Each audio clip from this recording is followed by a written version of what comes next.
Hello again. On today's program, we have from Bangkok, So Ang from the National Council of the Union of Burma in the KL studio with me, freelance journalist and Myanmar expert Larry Jagan and Alistair Henley from the International Federation of the Red Cross. Gentlemen, thanks for staying with us. So Ang, let me ask you, before the break, Larry was suggesting that there's going to be an enormous amount of domestic anger at the government's response to what's happened.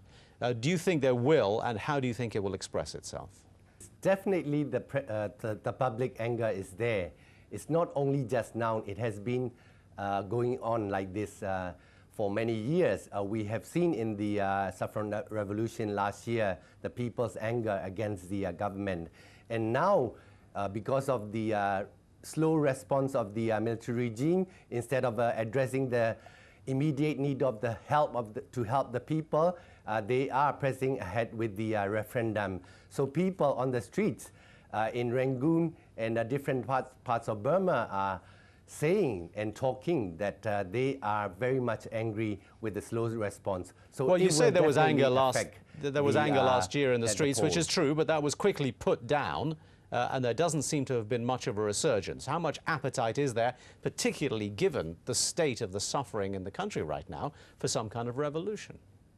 Well, the state of the emergency that I would call in the country is being the worst at the moment, because this kind of natural disaster we have never had in the past. Right, but how much appetite will the locals have to revolt? Well, the people are ready to response to this with whatever way they can. Now what they are looking for is that where are the needs coming to their hands? When is it going to be? And then is the government is doing enough for that? This is the question. I think the issue really is we're not going to see a revolution suddenly erupt in the streets at the moment. What So Ang was talking about, we saw certainly in September, that was evidence that there is a simmering anger underneath. Now at the moment, most people, particularly in the affected areas in Rangoon and the Irrawaddy, are shocked by what has happened. Their main concern is survival, getting clean water, finding accommodation, rebuilding their homes. The big issue is what's going to happen later. Food stocks are likely to run, perhaps even fail altogether. Rice will be a problem. The port, for instance, I'm told, is totally closed because ships have sunk. It'll be at least 2 weeks before petrol and oil can be imported. This is going to impact on people who spend 90% of their income already on foodstuffs. If the inflation goes up, then we're going to see it slowly boil. I'm not saying there's going to be social protests in the next month or two, but this is the beginning of the end for the regime. And they're the ones who have said, we can handle everything. Obviously, they can't. How do these things play out along a time scale, along a pattern of getting to a state of stability? How long do you think it'll be before you can say, okay, we've established a degree of stability and made a difference in making sure that it doesn't get any worse? I think the two critical issues are going to be water and food, and people have a very strong resilience to disasters. I was talking with Larry just before the program started about experience from Bangladesh, and the resilience of some of these coastal communities is, one shouldn't underestimate that, the power of people to look after themselves. What we have to do, I think, is to make sure that health and basic food are available to them, and then give them the sort of the wherewithal to rebuild their lives. And so you're not really particularly able to give us any kind of a time frame as to when you think we might achieve something? Well, I think in the first 2 months are going to be critical to provide basic assistance. So we have a pretty long-running scenario on our hands, just socially. Forget the politics that Larry's talking about. All right. So Ang, let me ask you about the Constitution then, because amidst all of this, they're insisting that this is going to go ahead. Why do you think the government is so wedded to this date? Well, this constitution, as many people know, that it's going to cement the military power forever. You know, the 75%, at least 25% of the in the both houses of the parliament must come from the military representatives. And another thing is that the president must have acquaintance of the military background, not only the economic or political background. And more importantly, that the commander-in-chief of the armed forces can call the emergency situation at any time he seems fit. So which means that the military will be dominant forever. Larry, there's obviously a great deal of skepticism about the content and the conduct of the Constitution itself. But they've delayed it for those affected areas and not for areas that haven't been touched. What is exactly going on, do you think, in the minds of the government where, with all the skepticism, with what's bound to be a great deal of increased skepticism at the validity of this vote, why not just delay the entire thing? I think the main thing to realize is that this military regime are not rational. In any other circumstances, in any other country, as diplomats and others are saying, a natural disaster of this magnitude would cause a delay in everything. It isn't just Burma, but this is not a rational regime.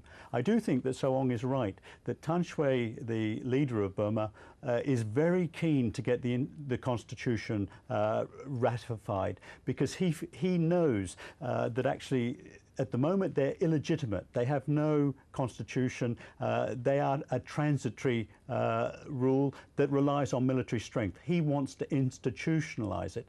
I think partly because, in fact, he realizes that he's in very bad health and may pass away very soon. Wants to make sure that his family and other senior military leaders are protected, and the clause about being exempt from legal action in the future, I think, is critical. And they've decided that come rain or water or whatever, they are going to get this constitution ratified as soon as possible. And if they do get it ratified, has the response of the international community been adequate to what's going on here? Soong, do you think that the response from the US to not only this tsunami, to this cyclone, but also to the situation in Myanmar has been focused enough and serious enough? Well, the U.S. is one of the many countries that which have come up with the very decisive actions, and they impose sanctions and in order to make the military regime to come to the dialogue table. And then there are many other countries like European Union also starting with the global arm embargo, which it's not only not to punish the military regime, but they all want to see the change in the country. So we welcome this kind of actions from the government like the United States. But from an aid perspective, how skeptical are the international community being, and are they giving enough? Well, no, I think the early indications in response to our request for assistance seem to be very large. I think there's a question of a bit of wait and see. But one additional point I'd like to bring in here is that in many times in countries that have sudden disasters, there is the issue about what will the existing legislation be? How will they respond? Will they keep the barriers up, or will they bring them down? And we've been leading a process over the last 4 years for something called International Disaster Response Law to provide a guidance for governments on how to adapt to sudden disasters. Soong says that Europe and the US have done the sanctions business. Of course, there's always the issue of how well the rest of Asia is responding to this, and ASEAN in particular. Well, in particular, I think the Americans are really crying wolf. I mean, they've beaten the drum of Burma for some time. They wanted to isolate Burma, they've done so, and now they're complaining they can't get access when there's a humanitarian disaster. I mean, I think there's a certain amount of hypocrisy. The Asian countries, on the other hand, have capitulated too much to Burma for trade reasons, for political reasons. I think what was needed in the past was something in the middle. Now we have an opportunity to show Burma that actually humanitarian issues are not political. And I think it's a mistake for the international community to be making this conditional. We need access, we need political leverage, and so on.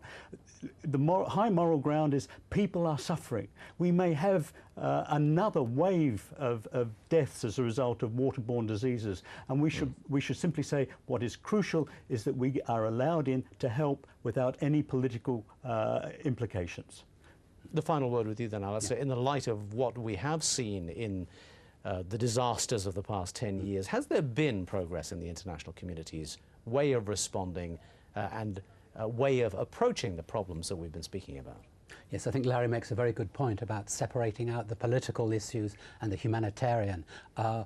Before I came here, I was working for 4 years in Beijing, and we have a very large-scale assistance humanitarian program in DPRK, North Korea, where we've been for 7 years. We've been providing large-scale basic medical supplies, which working through local institutions, we've been able to do delivering aid provided generously by the international community. So I think it's the way that if international humanitarian organizations can separate themselves from the politics and show to the host governments that we can work in a responsible way for the benefit of their people. We need them to play the game, of course, but the picture is not so bleak.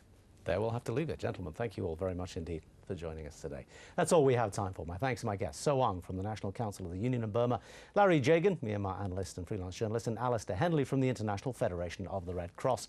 And from all of us here at 101 East, it's goodbye.